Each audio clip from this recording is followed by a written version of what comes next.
Olá, meu nome é Sebastião Ernesto, eu sou médico anestesiologista e vou falar sobre anestesia e analgesia peridural, nesse vídeo falando mais especificamente sobre a farmacologia. A farmacologia dos agentes utilizados na anestesia ou na analgesia peridural sofre nuances específicas de acordo com diversas situações, de acordo com o paciente, de acordo com a cirurgia, de acordo com o anestésico escolhido e de acordo com as fibras nervosas que se pretende anestesiar.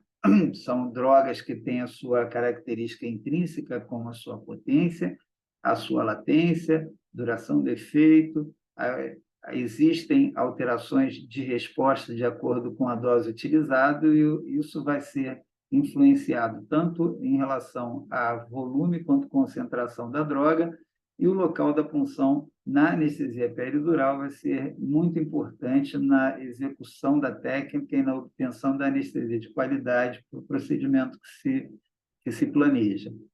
Há também a utilização de adjuvantes que visam melhorar a qualidade do bloqueio ou melhorar o tempo de bloqueio e assim sucessivamente. Mas para se entender o funcionamento dessa técnica, é importante que se conheçam as fibras nervosas que são afetadas pela utilização da técnica. Existem dois grupos principais de fibras nervosas, aquelas que são mielinizadas e as não mielinizadas. O único exemplo da fibra não mielinizada é a fibra C, são fibras mais relacionadas com o sistema nervoso autônomo, mas também, além de responderem por diversas funções, como controle pressórico, frequência cardíaca, respiração e muitas outras, as fibras C também são responsáveis por interação relacionadas à dor visceral. Também transmitem informação relacionada à temperatura. Enquanto isso, as fibras mielinizadas se dividem em dois grupos, o grupo A e o grupo B, sendo que o grupo A ainda se subdivide em quatro grupos. É importante se entender que essas fibras mielinizadas elas têm calibres diversos e essa característica tem relação com a sua função. As fibras mais grossas são as fibras A-alfa, que são relacionadas com a função motora. Ela estimula a musculatura esquelética. Por serem grossas, os seus nódulos de Ranvier são mais afastados e precisamos de bloquear pelo menos 3 nódulos de Ranvier para conseguir bloquear uma fibra nervosa alfa. Como eles são mais afastados, é mais difícil de bloquear essa fibra A-alfa do que as demais. As fibras A-beta, elas também são mielinizadas, um pouco menos espessas, os nódulos de Ranvier um pouco mais curtos, e elas que são responsáveis pela transmissão de sensação de toque e pressão, elas são um pouquinho mais facilmente bloqueadas que as fibras A-alfa, e a transmissão de sua informação neurológica é um pouco mais lenta, já que as fibras mielinizadas elas transmitem o potencial de ação de forma saltatória de um nódulo de Ranvier para outro. Então, as fibras A-beta, além de transportarem esse potencial de ação de forma mais lenta, elas são bloqueadas com um pouco mais de facilidade. As fibras A-gama são responsáveis pela propriocepção, um pouco mais finas, transmitem a informação um pouco mais lentamente e são bloqueadas um pouco mais rapidamente que as anteriores. E a fibra A-delta, relacionada à transmissão de temperatura e dor somática, ela é muito mais facilmente bloqueada que as anteriores. Ela é um pouco mais fina e tem uma transmissão de impulso um pouco mais lento. Vejam que a velocidade de transmissão foi caindo à medida que essas fibras foram ficando mais finas e a facilidade de bloqueio foi aumentando nessa mesma direção. As fibras B são as fibras pré-ganglionares do sistema nervoso autônomo. Acredita-se que seja por isso que o bloqueio autonômico seja conseguido de maneira muito mais fácil do que os bloqueios sensitivo e motor, porque as fibras B elas são ainda mais finas que as fibras A elas transmitem a sua informação de maneira um pouco mais lenta e o seu bloqueio se consegue de maneira muito mais fácil. Ainda não se sabe com certeza se a velocidade mais rápida de bloqueio do sistema nervoso autônomo se deve à presença da fibra B ou à presença da fibra C ou a ambas, mas a fibra B ela é mais fina, é mielinizada, é mais fina, e o seu bloqueio é mais rápido do que o bloqueio das fibras A mencionadas anteriormente. Então, quando você faz um bloqueio peridural, ocorre o chamado bloqueio diferencial. Aquele anestésico é injetado no espaço peridural e ele se dispersa no espaço peridural, atingindo e banhando várias fibras nervosas. Ela um pouco passa para a medula, um pouco vai pelas raízes nervosas, mas quanto mais distante do local onde foi administrado o agente anestésico local, menor é a concentração do anestésico local, já que, a partir do ponto onde foi administrado, a dispersão vai diminuindo a concentração em lugares mais distais. Isso faz com que aquelas fibras que são bloqueadas com mais facilidade, as fibras simpáticas, por exemplo, sejam bloqueadas de uma maneira muito mais extensa. Se você consegue um bloqueio sensitivo num determinado nível, o bloqueio simpático ele atinge níveis 2 a 5 segmentos acima, enquanto o bloqueio motor, 2 segmentos abaixo, porque são fibras muito grossas, muito difíceis de bloquear e exigem concentrações mais altas. Os anestésicos locais se dispersam, como eu disse, atingem vários segmentos, dependendo da quantidade de anestésico injetado. Uma parte é absorvida pela gordura peridural, uma parte passa através da dura mater para o líquor e vai banhar a medula, mas a maior parte fica banhando as raízes nervosas e é assim que se consegue a anestesia peridural de maneira principal, sendo que uma parte ainda é absorvida pelo sangue. Os agentes anestésicos locais são divididos em 2 grandes grupos de acordo com a sua característica química. Existem os ésteres e as amidas. Os ésteres são agentes de composição química que, por terem essa cadeia de éster, elas podem ser metabolizadas na corrente sanguínea pelas colinesterases inespecíficas plasmáticas. Então, diferente das amidas, que não contêm essa ligação éster e são metabolizadas no fígado por enzimas do sistema citocromo P450. Tanto os ésteres quanto as amidas são subdivididas em substâncias de ação curta, intermediária ou longa. Entre os ésteres, as substâncias, o principal anestésico de ação prolongada é a tetracaína, muito utilizada no passado, mas tinha uma latência alta, tinha um bloqueio motor muito menor, muito menos intenso, e acabou sendo abandonado por esse e pelo fato de serem os ésteres muito relacionados à reação alérgica, pela sua composição química ser muito parecida com ácido paraminobenzoico, que é uma substância bastante alergênica. O éster menos o anestésico local do tipo éster de ação curta é a procaína, mas foi mais utilizado, tem uma latência curta, uma ação curta, mas também foi abandonada pelo mesmo motivo da tetracaína. Outros representantes dos ésteres são a benzocaína e a cocaína, que têm ainda a capacidade de atravessar a pele, sendo passíveis de produzir anestesia de superfície. Os amidos, entre seus exemplares mais utilizados na atualidade, o agente anestésico de duração intermediária é a lidocaína, e os agentes de duração prolongada, a bupivacaína, a ropivacaína e a levobupivacaína.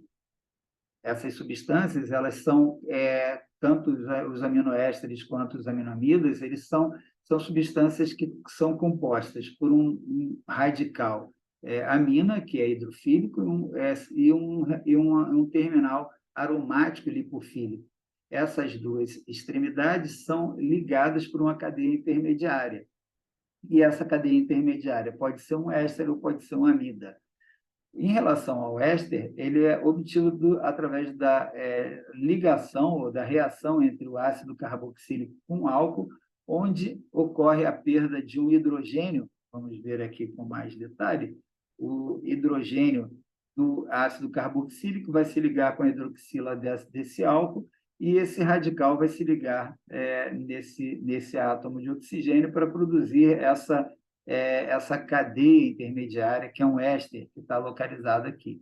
Então, é um carbono ligado a um oxigênio, ligado, por outro lado, a um radical, e ligado, pelo outro lado, a um oxigênio que vai se ligar a outra cadeia. Então, essa característica de ligação éster é que permite que essa substância seja metabolizada por esterases plasmáticas não específicas. Em relação às amidas, há também a reação de uma carboxila, mas agora com radical amônia. Esse radical perde um hidrogênio e a carboxila perde a hidroxila, produzindo água e reagindo, então, formando essa cadeia que é caracterizada por um carbono ligado a um oxigênio e ligado a um átomo de nitrogênio, ao invés de oxigênio, como era no caso do éster. Então, fica ele aqui, esse carbono ligado a um oxigênio e a um nitrogênio, produzindo essa cadeia intermediária, que é uma amida. Essa substância, então, é uma substância que tem menos característica alergênica do que os ésteres, e, embora os ésteres tenham essa característica, eles tinham menos capacidade de produzir intoxicação, no caso de uma absorção maciça, já que eles eram metabolizados por esterases plasmáticas de maneira mais ou menos rápida. Mas os aminoamidas não têm essa característica. Então, a absorção sistêmica muito rápida induz com mais facilidade a intoxicação, embora essas drogas não costumem causar reação alérgica. No caso da intoxicação por agente anestésico local, indica-se, de acordo com a manifestação clínica que se apresenta, a utilização de emulsão lipídica.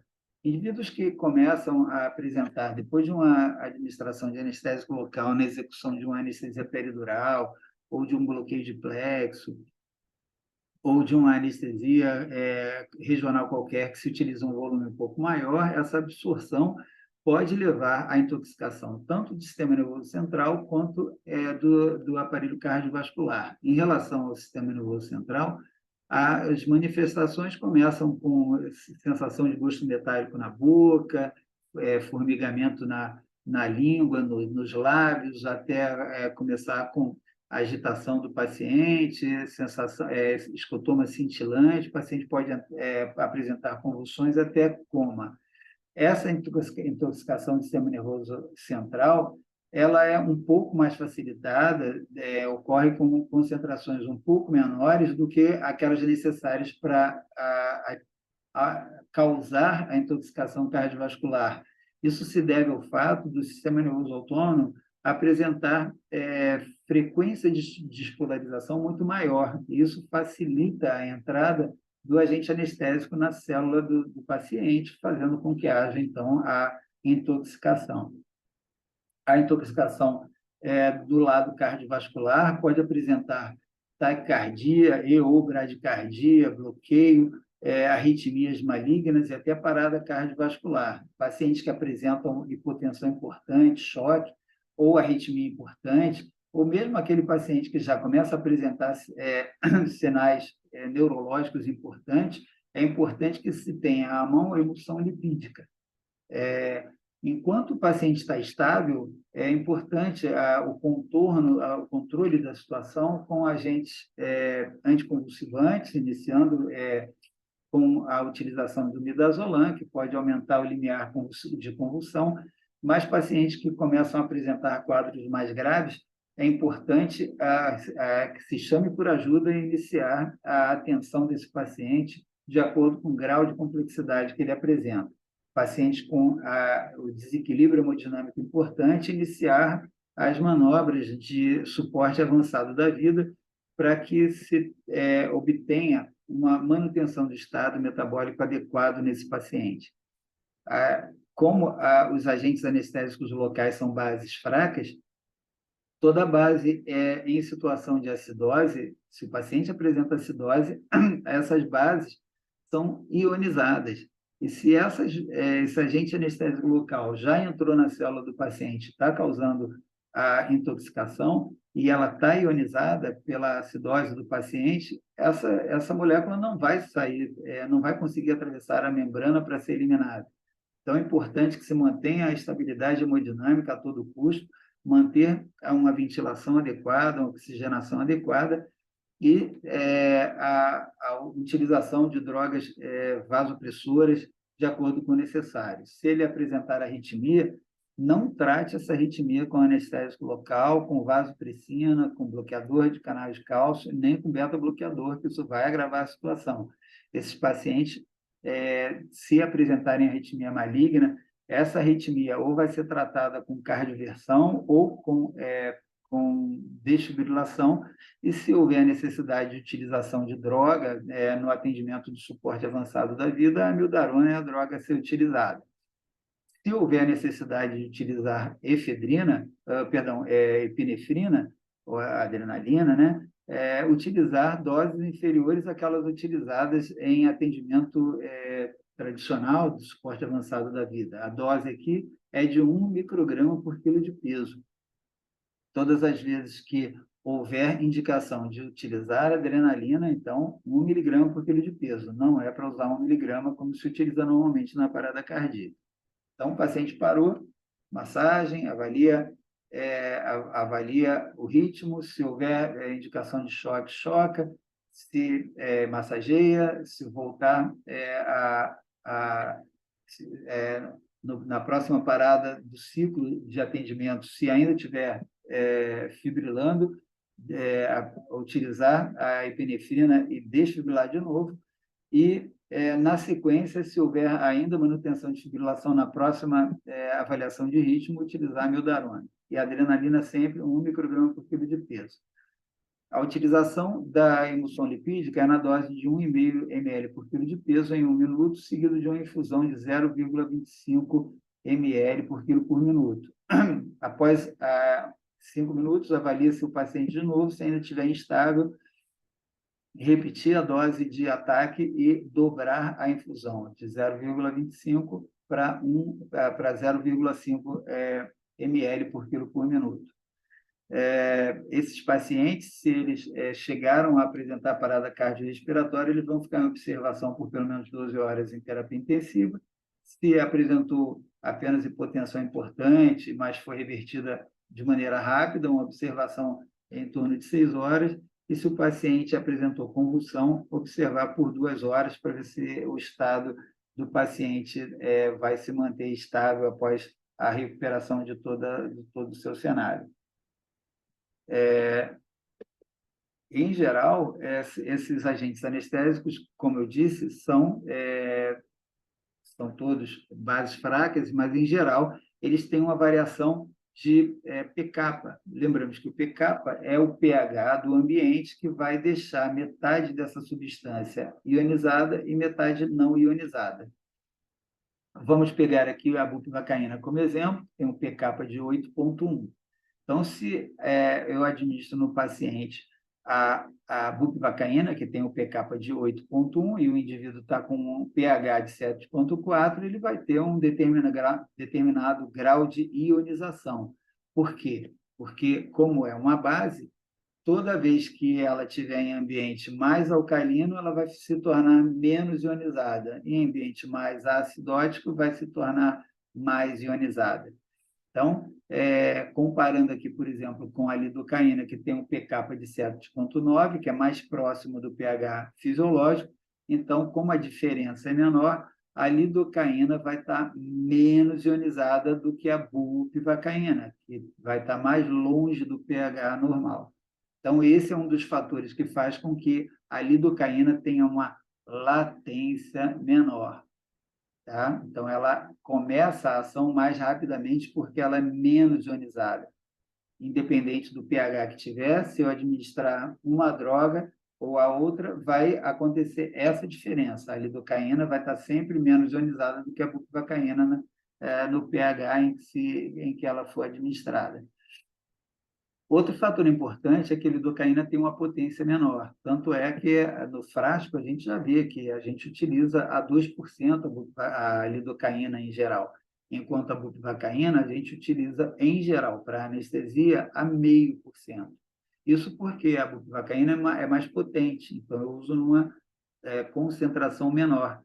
Como eu uso a lidocaína numa concentração maior, isso vai gerar dois fatos importantes. Um, que eu vou ter mais moléculas administradas, isso vai favorecer um gradiente de concentração transmembrana maior, fazendo com que as moléculas passem mais rapidamente através dessas membranas, conseguindo um bloqueio mais rápido. Além disso, a concentração maior que se utiliza normalmente da lidocaína dá um bloqueio mais consistente. Então, a concentração maior gera um bloqueio mais consistente, um bloqueio de maior intensidade.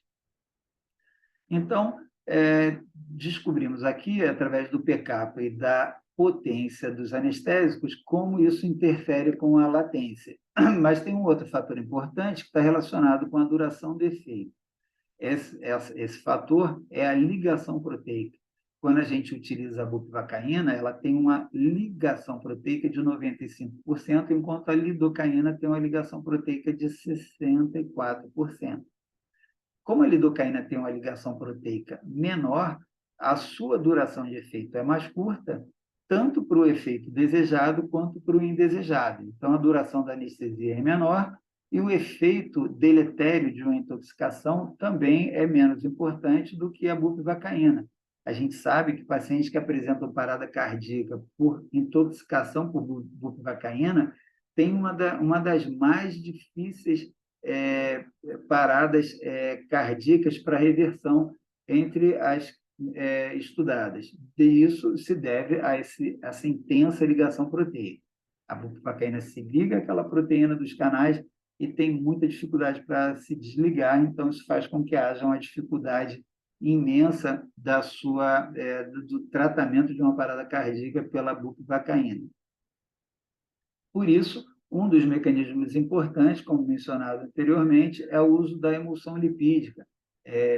Como essas drogas também têm uma lipossolubilidade grande, a bupivacaína se liga ali na emulsão lipídica e vai diminuindo a concentração no local onde ela está causando o seu efeito. Então, vai se retirando a bupivacaína com a emulsão lipídica e isso vai reduzindo o seu efeito deletério.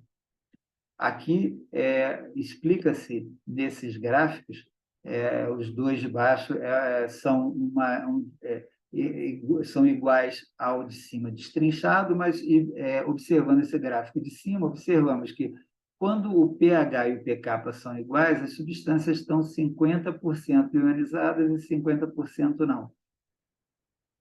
Quando o pH é maior que o pKa, ou seja, mais alcalino, vai depender da substância. Se a substância é uma base, ela vai se tornar cada vez mais não ionizada à medida que o pH aumenta, ou seja, aquela substância base num pH alcalino vai se tornar cada vez menos ionizada, enquanto a substância ácido vai se tornar cada vez menos ionizada quando o pH for menor que o pKa. Então, em ambiente ácido, a substância ácida se torna não ionizada e a substância base se torna mais ionizada. Por isso, quando o indivíduo está intoxicado, se sofreu uma sobredose ou uma absorção intensa do anestésico local, é importante manter o padrão metabólico do paciente próximo do normal, porque a acidose vai fazer aprisionamento iônico.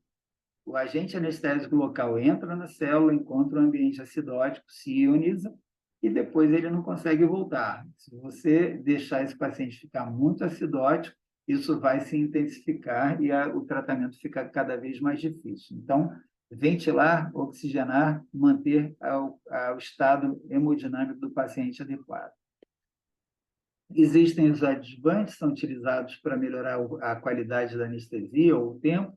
Entre eles, o mais utilizado é o opioide, pode ser utilizado a morfina, o sulfentanil, o fentanil, dependendo da duração do efeito desejado. A morfina, que é menos lipofílica, ela permanece ali, ela é absorvida muito lentamente e ela mantém o seu efeito com uma duração muito mais prolongada.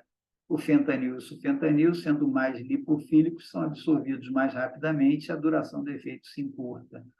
Quando se utiliza o opioide, o objetivo é uma analgesia, principalmente visceral, melhor, e essa analgesia é conseguida por dois efeitos principais. O opioide bloqueia, diminui a condutância dos canais de cálcio, e quando o potencial de ação chega no terminal nervoso, ele não consegue produzir uma liberação intensa de neurotransmissor para transmitir o potencial de ação dessa primeira célula para a segunda. Ela não consegue liberar neurotransmissor com muita facilidade, porque, não entrando cálcio, as vesículas pré-sinápticas não são mobilizadas em quantidade e existe uma redução da quantidade de vesículas que conseguem derramar seu conteúdo de neurotransmissores na fenda sináptica para estimular a célula seguinte. Então, isso reduz a capacidade de transmissão daquela informação, entre elas a informação álgica. O outro efeito do opioide é o aumento da condutância ao potássio. Como o potássio está em maior concentração no interior da célula, quando aumenta a condutância ao potássio, ele sai da célula com muita rapidez e muita quantidade e faz com que aquela célula, que normalmente já tem o interior negativo, fique mais negativo ainda, porque está perdendo as cargas positivas representadas pelo potássio.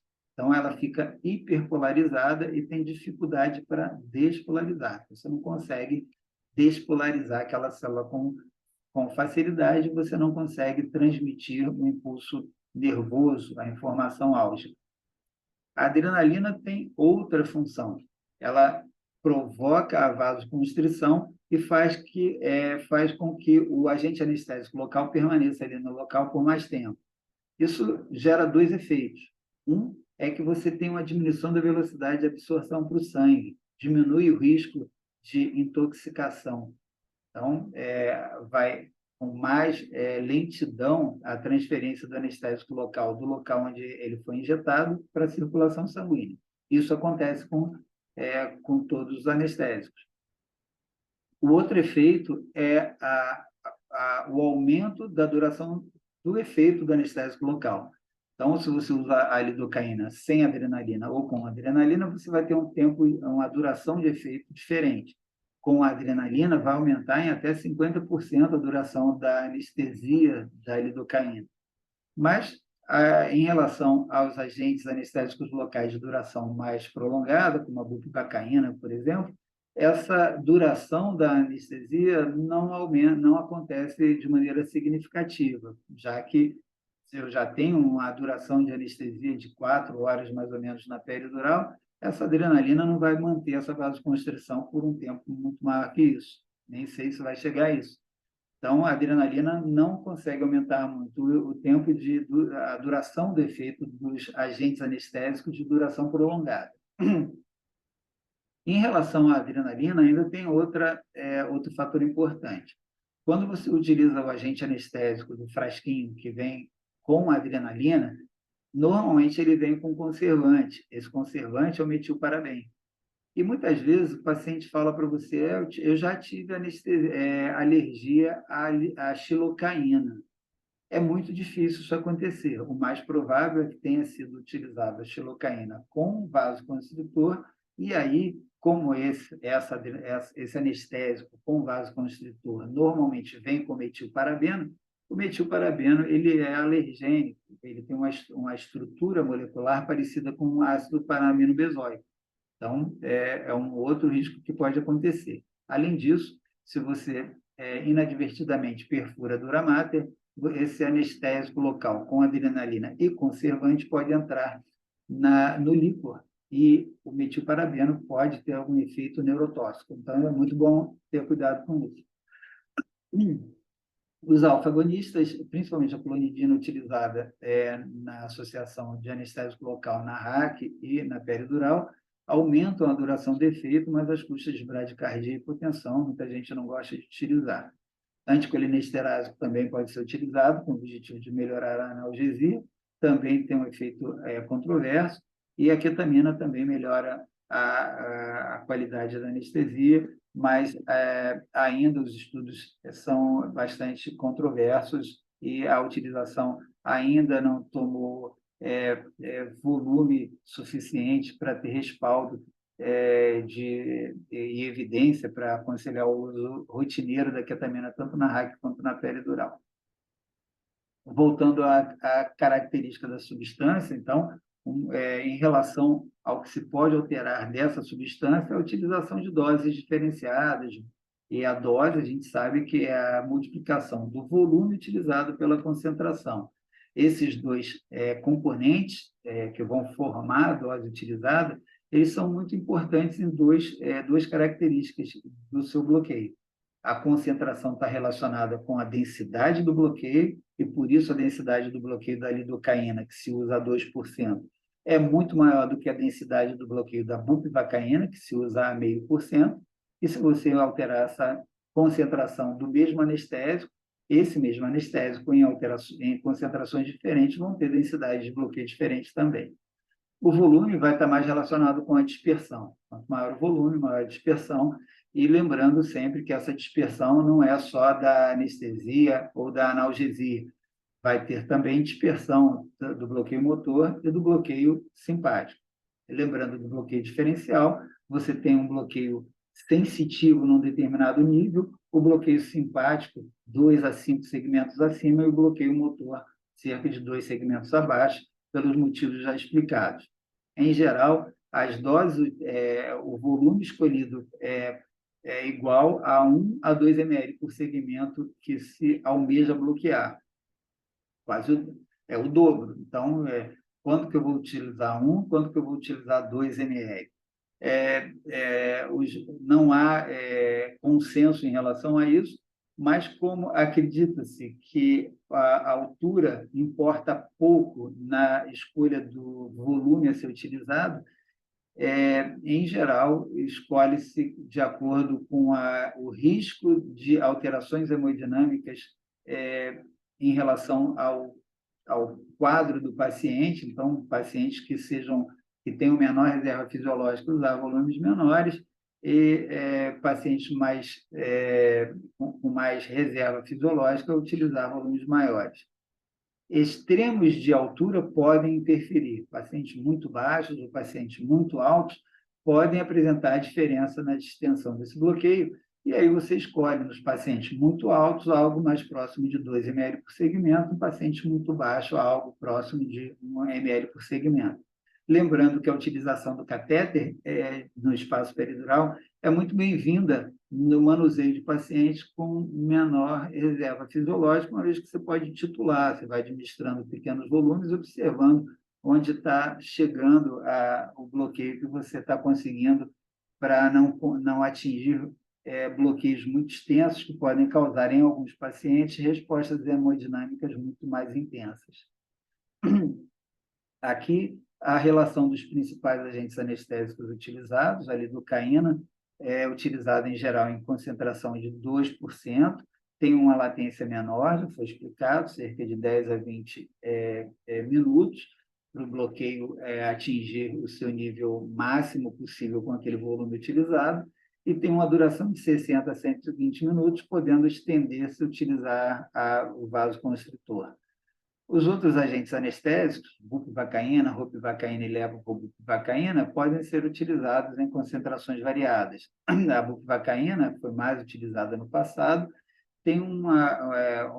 pode ser utilizada para anestesia, na concentração de 0,5%, e analgesia em concentrações progressivamente menores, dependendo do que se almeja, até concentrações tão baixas quanto 0,0625%. Em geral, eu utilizo, por exemplo, para analgesia de parto, 0,125% e, em geral, apresentam uma boa analgesia sem bloqueio motor, que é o que se espera nesse tipo de procedimento. Todas essas três drogas, esses três agentes anestésicos de duração prolongada, têm uma latência mais estendida e, pelos motivos já mencionados, e a sua maior potência gera a utilização de concentrações menores, e isso faz com que a latência se prolongue, mas a duração do efeito é muito prolongada devido à sua alta ligação proteica. Lembrando que tanto a bupivacaína como a levobupivacaína podem ser utilizadas com vasoconstritor, mais para proteção contra intoxicação do que para aumentar a duração do efeito, mas a ropivacaína, pelo seu efeito intrínseco vasoconstritor, que não é partilhado com seus congêneres, ela não é utilizada com vasoconstritor. Não se usa a ropivacaína com adrenalina ou com outro vasoconstritor. Ela já tem um efeito vasoconstritor intrínseco. E a reutilização, a dose de reforço do agente anestésico local, em geral, é determinado pela regressão da altura do bloqueio. Espera-se que haja regressão de um segmento e administra-se normalmente o agente anestésico local em doses fracionadas, doses menores do que é utilizada como a dose de ataque. Lembrar sempre que esperar essa regressão 2 segmentos ou mais pode gerar o ressurgimento da dor no paciente, o que não é uma boa escolha. E lembrando sempre de ter à mão a emulsão lipídica naqueles pacientes onde vai ser utilizada a infusão com concentrações maiores de bupivacaína ou de outro anestésico local e por tempo mais prolongado. Então, concentrações mais elevadas, sempre ter à mão o recurso de utilização da emulsão lipídica. O agente anestésico local replicado através do catéter traz 2 riscos possíveis. Um é a migração do catéter para fora do espaço peridural, que pode ser migrar para tecidos mais superficiais, e aí, se você injeta o anestésico local ali no catéter, você não vai conseguir nada, nem o efeito bom, nem o efeito ruim. O efeito ruim vai ser a falta da anestesia ou da analgesia. E pode ter também migração do catéter com mobilização do paciente, ou se houve a introdução de comprimento excessivo do catéter, ele pode migrar, tanto perfurar a dura mater e entrar no líquor, e aí você vai injetar o agente anestésico local. Dependendo da concentração e do volume, você pode conseguir um bloqueio, uma raquianestesia total. Na analgesia de parto, isso é muito difícil de acontecer, porque a concentração é muito pequena. Ou, se o catéter migra, perfura um vaso sanguíneo, você pode administrar aquilo na corrente sanguínea. Também, em relação à analgesia de parto, com concentrações muito pequenas, dificilmente vai ter uma intoxicação. Mas se a concentração utilizada é maior, o volume, ou se você resolve, numa analgesia de parto, por exemplo, foi indicada uma cesariana de urgência e o paciente está com catéter. Então, vou administrar o agente anestésico local agora para cirurgia, numa concentração mais elevada. Se esse catéter migrou para um vaso sanguíneo, você vai ter uma intoxicação. Então, é sempre muito importante, antes da administração do agente anestésico local, pelo catéter, aspirar para ver se não vem líquor ou sangue. O que pode interferir no nível do seu bloqueio? O posicionamento é pouco importante na peridural. Na raquianestesia, ele é muito importante, principalmente se você utiliza um agente anestésico hiperbárico, onde o agente anestésico, tendo uma densidade maior que o líquor, ele vai se sedimentar nas regiões mais dependentes. Mas, em relação à técnica peridural, isso vai ter pouca importância. Pacientes de muita idade podem ter uma dispersão maior devido à perda de flexibilidade ou de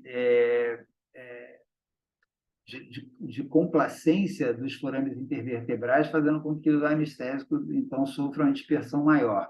A diminuição da quantidade de gordura peridural no idoso também facilita a biodisponibilidade maior desse agente anestésico, podendo causar uma anestesia de progressão mais importante.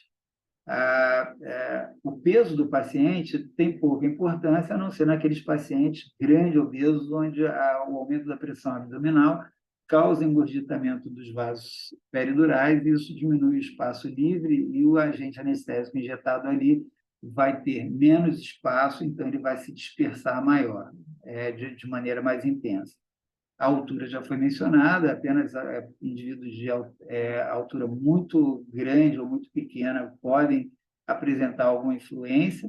A gravidez tem influência importante, da mesma forma que no grande obeso. O aumento do engurgitamento venoso no plexo peridural faz com que haja uma dispersão maior, e a utilização de técnicas de anestesia contínua, anestesia peridural, também, dependendo da estratégia utilizada, se é dose intermitente, infusão ou analgesia controlada pelo paciente, pode sofrer alguma alteração também.